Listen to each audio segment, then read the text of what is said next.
Hi, and welcome to another edition of Jamaica Magazine. I'm your host, Audrey Williams. TGIF. We've reached the end of another work week, and the weekend is finally here.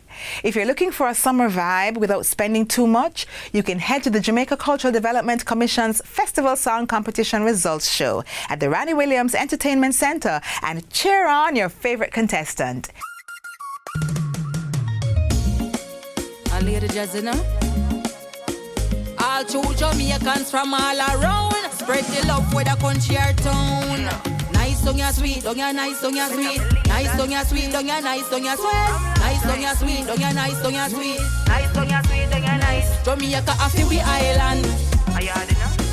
They have a new plan, love your brother work together as one. Love your neighbor. Come make we join on. Jamaica a we island. From we a eat, nothing else can wrong. Jamaica a we island. Every woman, every man live and love, we are one. Don't ya nice, don't ya sweet, from the beach to the street. Not to mention the fruits and the food we are eat.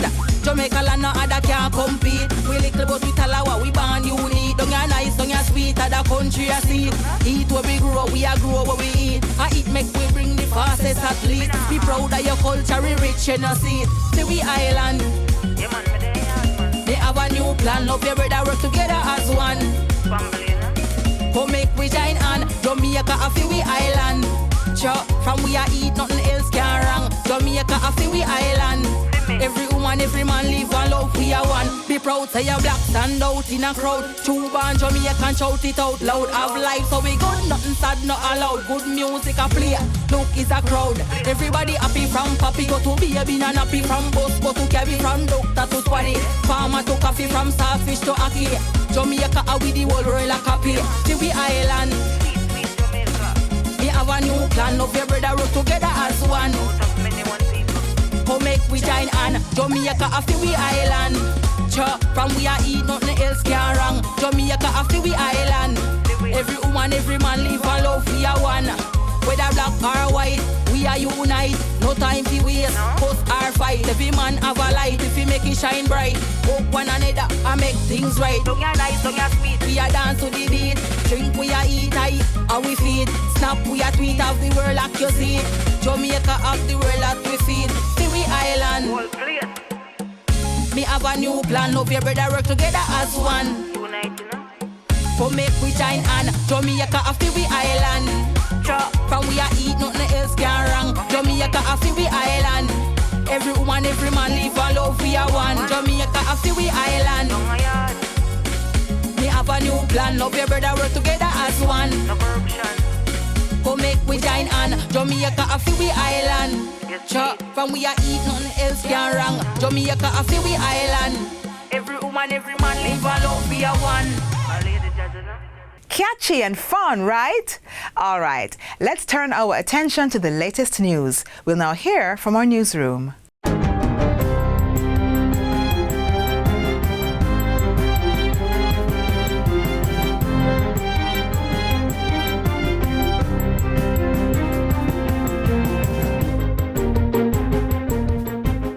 Good day, I'm Jabertha Atkinson, and this is your JIS News for Friday, July 24, 2026. The Jamaica Constabulary Force, JCF, has been given the directive to deploy all necessary resources to carry out a prompt and transparent investigation into the death of 10-year-old Shani Coke. It is believed that she was raped and murdered. Minister of National Security and Peace, Dr. Horace Chang, has condemned the brutal killing and extends the deepest condolences to the family and all those who mourn her loss. Minister Chang is assuring the family and the public that the security forces will pursue this matter until justice is served. I assure the family and the public that the security forces will pursue the matter until justice is served. But given the circumstances, it requires deeper interrogation, not only to prevent this kind of horror story being repeated in any community in Jamaica, but also to look at what course of events happened in the life of the alleged perpetrator, and therefore, if correct, how we treat individuals that may be abused and who eventually become abusers in our Jamaican society in a civil manner, that will hold out the possibility of treating them successfully. Dr. Chang affirms that the ministry remains fully committed to the safety and dignity of the nation's children and stands firmly with the Child Protection and Family Services Agency, CPFSA, in its efforts to support the grieving family and protect children across Jamaica. In other news, the Minister of National Security and Peace welcomed 30 of Jamaica's newest citizens on Wednesday. The swearing-in ceremony was hosted by the Passport, Immigration and Citizenship Agency, PICA, and Dr. Chang says it reflects the country's enduring values of unity, democracy and opportunity. Congratulating the new citizens on their decision to make Jamaica their permanent home, Minister Chang says their commitment strengthens the nation's rich multicultural heritage. Today is more than just an administrative milestone. It's a defining moment in your personal journey. It's a day when you formally become part of the Jamaican family. The Deputy Prime Minister points out that Jamaica's long-standing democratic tradition continues to provide a stable foundation and community as the country makes significant improvements in its security landscape. And welcome you. We look forward to you adding your talent and your creativity to help to build our nation and make it even greater. Citizenship affords individuals the right to participate in Jamaica's democracy and provides protection under Jamaican laws. The Education Transformation Oversight Committee, ETOC, says implementation of recommendations aimed at reshaping Jamaica's education system has advanced to 43%, up from 37% at its last quarterly briefing. ETOC Chairman Dr. Adrian Stokes provided the update yesterday during the committee's Year 4 Quarter 1 press conference at the University of the West Indies Regional Headquarters in St. Andrew. The positive movement for the period was driven mainly by three pillars: governance, teaching and learning, and the TVET pillars. Importantly, all initiatives are on track for the period under review. Overall, 207 initiatives are underway in the project. He says the goal is to achieve 53% implementation by March 2027, increasing to 65% by the end of the following fiscal year, with full implementation targeted for the end of the 2030 to 2031 fiscal year. I want to reiterate that implementation will be done in an agile way. And agile meaning you have to implement and self-correct and to modify based on new information. He's urging stakeholders to remain focused on the work and not allow negativity to undermine the implementation process. Having experienced the massive outreach brought on by Hurricane Melissa, the Office of Disaster Preparedness and Emergency Management, ODPEM, is looking to expand its warehousing across the island. Director General Commander Alvin Gale says what pertains after the Category 5 storm was having a few rented warehouses to manage the volume of inflow relief into Jamaica. This was compounded by Jamaica's obligation to the Caribbean Disaster Emergency Management Agency, which requires the country to provide warehouse relief for Sidema's sub-region. The National Logistics Hub for Disaster Risk Management will be a multi-phase, multi-year rebuild, redevelopment of strategic logistics warehousing across Jamaica. Primarily, we'll see a large multimodal logistics hub in central Jamaica, proximal to our main highways. We'll also see the redevelopment and or build out of other logistics hubs in the western parts of Jamaica. We already own a facility out in Montpelier. We want to expand on that. We'll have to also establish new facilities in the east and also something central for the KMR itself. Commander Gale says this build-out will address any issues with the documentation, receipt, storage, and management of donated items, a matter documented in the Auditor General's report. To further address this, the Logistics and Warehouse Department, staffed with specialized members from the JDF, has been brought into the Executive Office. That staff has already made some significant headway in reviewing the internal matters concerning policies, and standard operating procedures for our warehousing and logistics. And finally, Minister of Labour and Social Security Pernell Charles Jr. is leading a high-level delegation to Canada as Jamaica and the North American country marks 60 years of the Seasonal Agricultural Workers Program, SAWP. The delegation will participate in a series of engagements through July 29 under the anniversary theme, 60 Years Strong, Building Partnerships, Shaping Futures. The milestone celebrates 6 decades of cooperation between the two countries and the contribution of Jamaican workers to Canada's agricultural sector. Minister Charles Jr. says the visit is an opportunity to honor the thousands of Jamaican farm workers whose discipline, dedication, and excellence have helped to strengthen Canada's agricultural industry while supporting families and communities back home. During the visit, the minister will hold discussions with Canadian government officials and representatives from key agricultural organizations. The discussions will focus on the program's performance, workforce needs, operational effectiveness, and opportunities for growth. The delegation will also conduct farm visits and worker consultations, as well as participate in a round table with Jamaican liaison officers. And that's it for JIS News Today. I'm Jabertha Atkinson. Thanks for watching.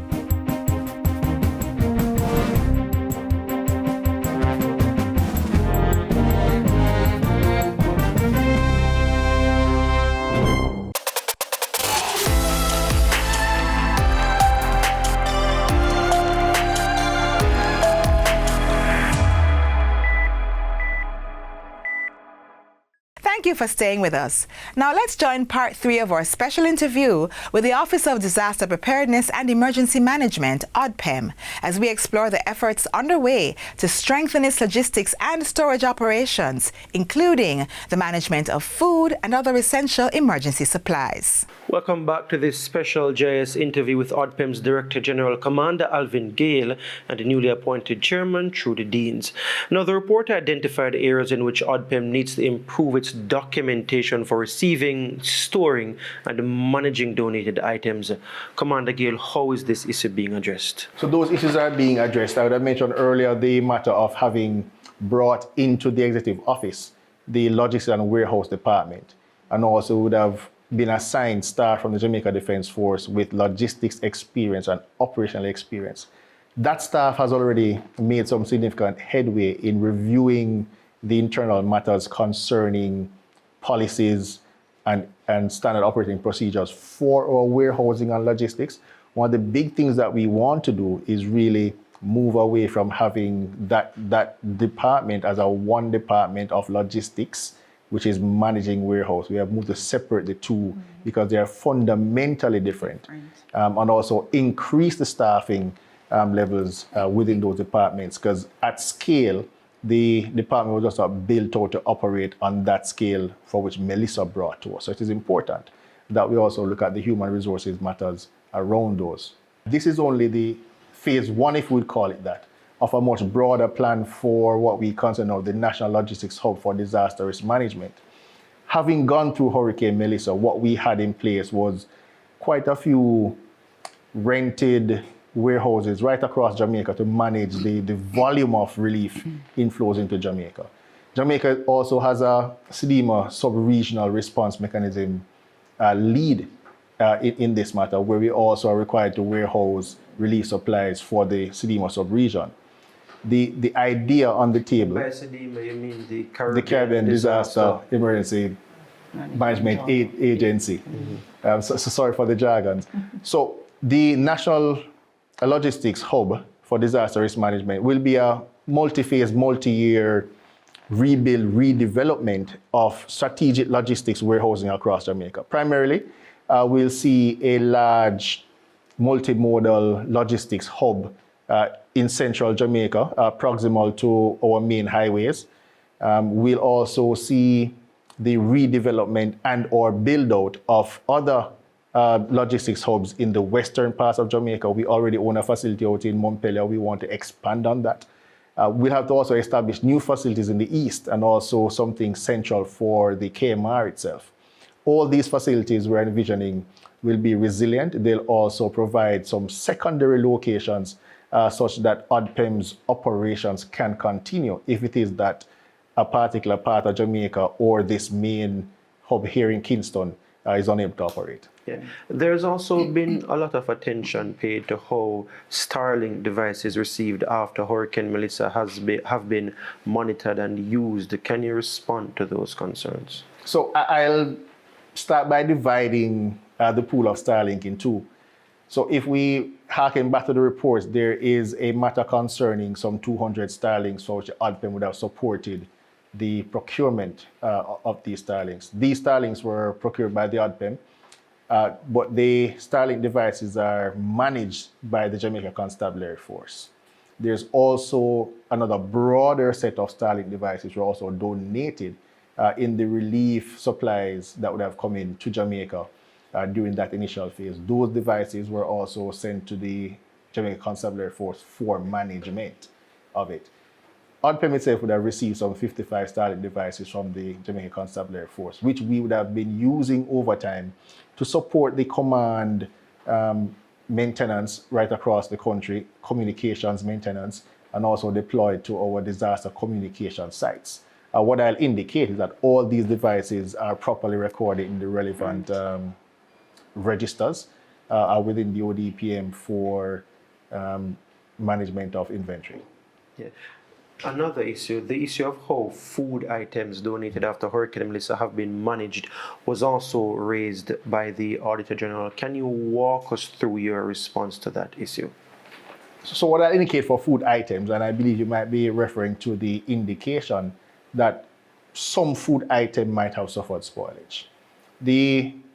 What I'll harken our minds back to is the fact that at the Times material, there was a significant influx of relief items.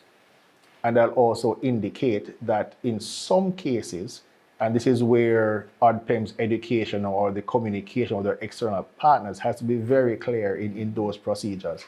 Some items did arrive into Jamaica expired or very close to expiration. Now, that in and of itself puts another strain on our logistics systems to having had already planned some first in, first out mechanism within the warehouses to now be contending with other items which have maybe expired that we have to treat it separately or very close to expiry. But there are also some gaps in our logistics and warehousing mechanisms. And we have already taken steps to ensure that in the future we're able to scale up to the requirements, then to ensure that whatever is coming in that may be close to expiration, we're to get those out first onto the people of Jamaica. And then the items which are much longer lasting, we can retain those as best as possible. Jamaicans looking on, both locally and in the diaspora, people who give to donate to help victims of these systems may feel aggrieved to say, boy, we're donating things and ODPEM make it spoil. How do you respond to those concerns from Jamaicans or people who donate? So it's really two separate things, because we have to look, because if we gave out the expired crackers or the expired milk, then some Jamaicans would say, oh, we give them expired goods. So we too have to be very careful in terms of how we approach this.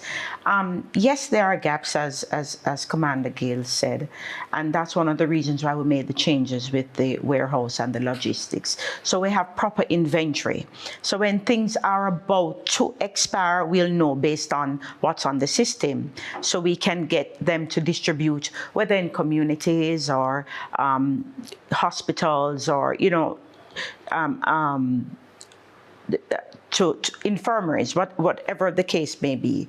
But we have to approach it in a balanced way. We have to know that these persons will accept probably close to expired goods, but we also don't want Jamaicans to come out and say that we are giving them expired goods. And as you speak about managing that, what would you say, and I'd like for the both of you to respond to this, are the major lessons learned coming out of Hurricane Melissa that the ODPEM will be taking forward? For you first, Madam Chair. So I mentioned earlier, so the Prime Minister has entrusted me with, you know, this great responsibility of being the board chair of ODPEM. And I think that the organization is changing. We are working towards a modern ODPEM, benchmarking it with organizations such as FEMA and others around the world. We want to ensure. FEMA is Federal Emergency Management Agency, right? Yes. And that's in the United States. So we want to ensure that we are an organization that is proactive and responsive, and everything that we do, Jamaicans must benefit from what ODPEM does. So we have a great task ahead of us. The changes, we have been making these changes in the organization, and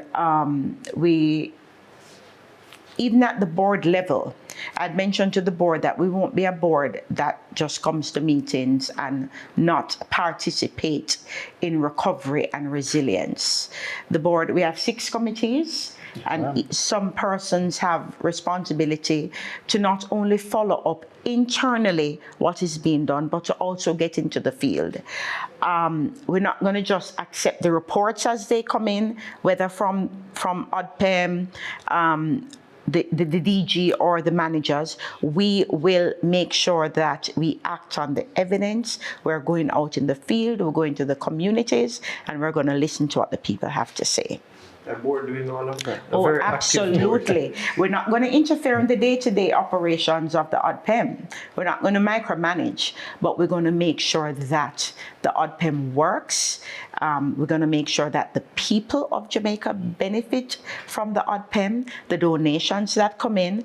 We're not going to just give people money because money is here. We're going to do tangible projects, just like the roofs program, that people can see that, you were affected by the hurricane, the government has provided, or donations have come in. We have partnered with international agencies, countries, and this is the end product of the partnership. So we will be our hands on board. That's a good note on which to end. Chairman Trudy Deans and Director General Commander Alvin Gale of the Office of Disaster Preparedness and Emergency Management, thank you both so much for speaking to us here on this special JIS interview, responding comprehensively to the issues raised, various issues, by the Auditor General. Thank you at home so much for watching, and follow the JIS on all our platforms. On behalf of our production teams, thank you all for watching.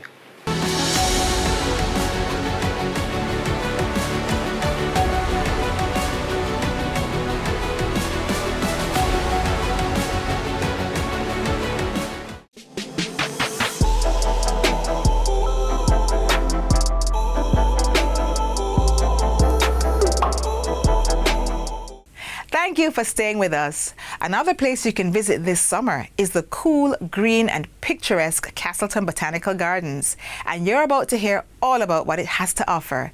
Here's a hint: nature meets a fresh new experience. Imagine stepping into a place where history, nature and beauty come together in perfect harmony. Well, you don't have to imagine anymore.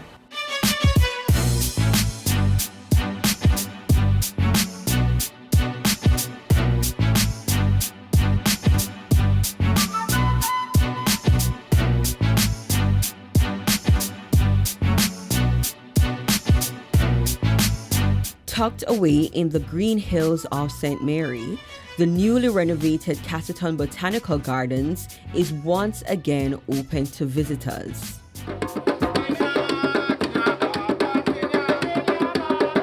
One of Jamaica's oldest botanical gardens has been given a $172 million makeover, funded by the European Union. The upgrades make the gardens more enjoyable and accessible for visitors while protecting their rich natural beauty and history. The major improvements are the structural interventions. We include persons from the disabled community, the baby on strollers, the elderly. It is easy to access the garden, and we're still working and improving our infrastructure at Castleton. Smooth, safe pathways now make it easier for everyone to enjoy the gardens. Whether you're using a wheelchair, pushing a stroller, or taking a slower stroll, the wide walkways lead comfortably to the restrooms and the riverside, making Castleton the perfect place for a peaceful picnic or a quiet getaway. The renovation also tackled long-standing land and water issues, helping to protect and preserve this natural treasure for future generations. So we had to do river training where we installed Gabion basket and Reno mattress. So that will prevent flooding and provide better quality and quantity of water leading to the community, even though the WAG water is our national treasure here. To help the gardens looking their best, new gardening tools and maintenance equipment have been provided to support their care and upkeep. So the kit contains landscape instruments, small tools and equipment, so that will help in pruning, maintenance of the space. So we don't have to be planting on a yearly basis. So we focus more on maintenance and we plant in designated areas away from the river. Sustainability is another key feature of the redevelopment. We have our solar system. So currently we are off-grid. So everything that you're seeing is basically solar energy we are getting. So that's a big plus because we are moving more like a circular economy. For the rainwater harvesting system, at times, what we don't want to do is basically you rely too much on the NWC line. So we have a good support where the rainwater comes in, that water is used to flush the restroom. With its peaceful paths and fresh facilities, Castleton offers more than a beautiful day out. It's the perfect place to relax, refresh, and recharge. Castleton is a public health infrastructure. So it's good for your mental health, stress reliever.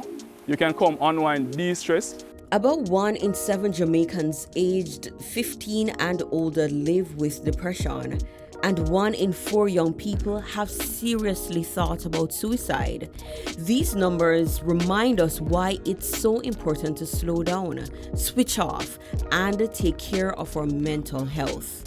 Whether it's a peaceful stroll, a family picnic, or simply sitting beneath the cool, calming canopy of the trees, spending time in nature can help you relax, recharge, and restore both your mind and body. Castleton, Botanical Gardens, everything is here. You can have camping experience, picnic, wine and dine. This is a place for social, this is a place for research.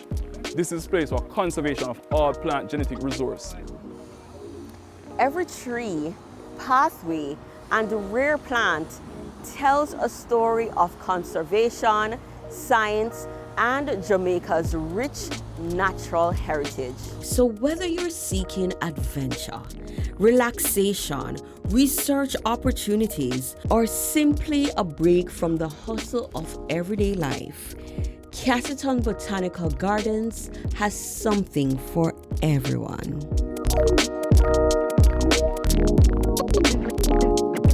Before you go, we hope today's program has informed, inspired, and brightened your day. As the summer season continues, be sure to join us again tomorrow for another refreshing edition of Jamaica Magazine right here on this station. If you missed any part of today's show, you can catch the repeat and explore more stories at jis.gov.jm. I'm Audrey Williams. Thanks for watching. Enjoy the rest of your summer. Stay safe, and as always, walk good. This has been a production of the Jamaica Information Service, the voice of Jamaica.